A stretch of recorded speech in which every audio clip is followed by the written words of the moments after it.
कनेर के फूल चढ़ाने से क्या होता है नहीं बताएंगे आपको, नहीं तो आज सबसे ज़्यादा कल सुबह से कनेर के फूल ही भयंदर में चढ़ने लगेंगे। हाँ, नहीं बताएंगे, गलत काम नहीं। कनेर किसी को कष्ट देने के लिए कोई पूजा हो, तामसी प्रयोग हो तो नहीं बताना चाहिए। अगर मुक्ति चाहिए तो शमी पत्रों से शिव की अर्चना करनी चाहिए। मल्लिका के पुष्प चढ़ाने से सुंदर स्त्री की प्राप्ति होती है। जूही के फूल चढ़ाने से घर में धान्य का कभी अभाव नहीं होता। और कनेर के फूलों का एक और प्रयोग है, वो आपको बताएंगे। आप मन में कामना करके हुए कि मुझे संपत्ति मिले और वस्त्र मिले, अच्छे अच्छे वस्त्र मिले, इसके लिए शिव का अर्चन करेंगे कनेर के फूलों से, तो आपको वस्त्र और संपत्ति की प्राप्ति होगी। 1 लाख बेलपत्र चढ़ाने से कहते हैं शिव ब्रह्मा कि सारी इच्छाएं पूर्ण हो जाती हैं। लेकिन ये बेलपत्र कौन चढ़ाएगा? जिसने बेलपत्र के पेड़ लगाए होंगे। इतने बेलपत्र चढ़ाने का अधिकार उसी को है, ध्यान दीजिएगा। ये नहीं कि बेलपत्र का पेड़ लगाया किसी ने और आपने धन के बल पर कह दिया पूरा पेड़ नोच लाओ, हमको तो रोज ही 1100 चढ़ाने हैं, पूरे सावन में चढ़ाने हैं। महाराज बेलपत्र के 10-20 पेड़ साफ कर दोगे, धीरे धीरे पेड़ चले जाएंगे, बुरा मत मानना। हाँ, एक संत तो हमको सुना रहे थे, लगा तो अजीब, हमारी बात नहीं है, एक संत ने कहा, सुना देते हैं आपको। उन्होंने कहा कि भैया ये वैष्णव जो हो ना जी, ऊँटते कम ना आए हुए। कौन ते कम ना आए हुए? ऊँटन ते कम ना आए हुए। हमने कि कैसे ऊँट बताई दिए? बोले जैसे ऊँट काऊ पेड़ ते चिपक जाए तो जब तक बाको पत्ता पत्ता ना नोच लेगो तब तक बात छोड़ेगो ना, ऐसे ही वैष्णव जब तक तुलसी को महाराज एक एक पत्ता नोच नोच के शालिग्राम पे ना चढ़ा देंगे तब तक भाई जब तक खाली ना करेंगे छोड़ेंगे ना। बोलो राधे राधे। चढ़ानी हो लगाओ ना, अभी सावन आएगा, उससे पहले लगाओ ना बेलपत्र का पेड़, उससे पहले लगाओ ना तुलसी का पौधा। कार्तिक तक तुलसी पत्ते देने लग जाएगी, लगाओ, फिर उसका आनंद लो। और ऐसा लगाओ कि 10 लोग और चढ़ा सके। पारिजात, जैसे हार श्रृंगार कहते हैं, हार श्रृंगार के फूल चढ़ाने से सुख संपत्ति की वृद्धि होती है सज्जनों। राई के फूल चढ़ाने का महत्व नहीं बताएंगे, बस ये मान लीजिए कि 2 फूल शिव पर कभी भी नहीं चढ़ाने चाहिए, एक चंपा और एक केवड़ा। चंपा तो लोग चढ़ाते हैं। चलिए राधे राधे।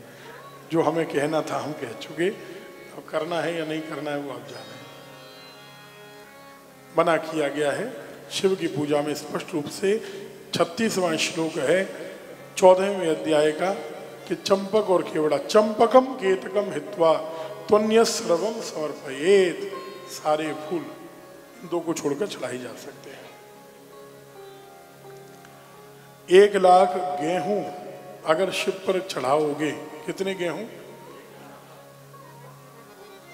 ये है कहीं कहीं जो कहा जाता है वो लिखा है यहाँ भी, और वही बोलना है, यहाँ की बात भी है।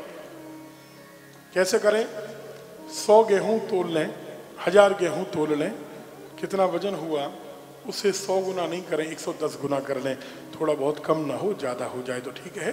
संतान की वृद्धि के लिए 1 लाख गेहूं चढ़ाइए। सुख के लिए मूंग की दाल चढ़ानी चाहिए, इससे शिव की पूजा आराधना करें। कभी भी कोई इच्छा पूर्ति करनी हो तो रुद्राभिषेक करिए। रुद्राभिषेक में अगर कोई घर में बुखार में हो, बीमार हो, तो जल धारा से अभिषेक करना चाहिए। सुख संतान की वृद्धि के लिए ये धारा पूजन, शिव पर जल चढ़ाना उत्तम माना गया है। वंश के विस्तार के लिए घी से अभिषेक, सामर्थ्य हो तो, सामर्थ्य नहीं हो तो 1 चम्मच चढ़ानी चाहिए। महाराज बुद्धिमान बनने के लिए, बच्चे अगर पढ़ते नहीं हो, बच्चों का मन पढ़ाई में नहीं लगे, बुद्धि की किसी में कमी हो, तो क्या करें? दूध में चीनी मिलाकर, गुड़ मिलाकर, माने दूध को मीठा करके तब शिव पर समर्पित करना चाहिए। सुगंधित तेल की धारा चढ़ाते हैं, सुख भोग बढ़ते हैं। इत्र चढ़ाने से ऐश्वर्य बढ़ता है। शहद से पूजा करने से बड़े से बड़ा भय शांत हो जाता है। शत्रुओं का भय हो, मृत्यु का भय हो, शहद से आराधना कीजिए। हमारे पिताजी ने तो अपने मंदिर पे आप आएंगे तो एक रुद्राभिषेक के कोने में चल रहा होगा, 40-50 ब्राह्मण बैठे ही रहते हैं हमेशा। आप देखेंगे वो शहद से ही अभिषेक कर रहे होंगे ब्राह्मण। वो 5-6 वर्ष से चल रहा है अभिषेक। क्यों? वृंदावन के एक संपन्न व्यक्ति, उनको किडनी की परेशानी हो गई। दिल्ली में डॉक्टर ने कहा कि डायलिसिस हफ्ते में 3 होनी ही है, समाप्त नहीं होगी कभी।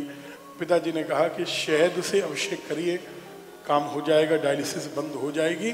और डॉक्टर ने कहा कि ये चमत्कार हो गया, ये प्रभु की कृपा के बिना संभव ही नहीं। 1 वर्ष बाद उस व्यक्ति की डायलिसिस पूरी तरह बंद हो गई। हमारे आत्मीय परिवारी जन जैसे ही हैं अग्रवाल। और उन्होंने कहा, उनके बच्चों ने कहा कि जब तक जीवन इनका है इसको बंद मत करिए, चलने दीजिए। ध्यान दीजिएगा, एक बात हम आपसे हमेशा कहें, कोई भी पूजा पाठ तब काम करता है जब विश्वास हो। डॉक्टर के पास जाओगे, भरोसा नहीं होगा, कुछ नहीं हो सकता। कथा में आओगे, भगवान पर भरोसा नहीं होगा, कुछ नहीं हो सकता। आप महाकालेश्वर की पूजा कराओ या गिरिराज जी की खूब परिक्रमा, 1 नहीं 108 परिक्रमा कराना, अगर भरोसा नहीं होगा तो।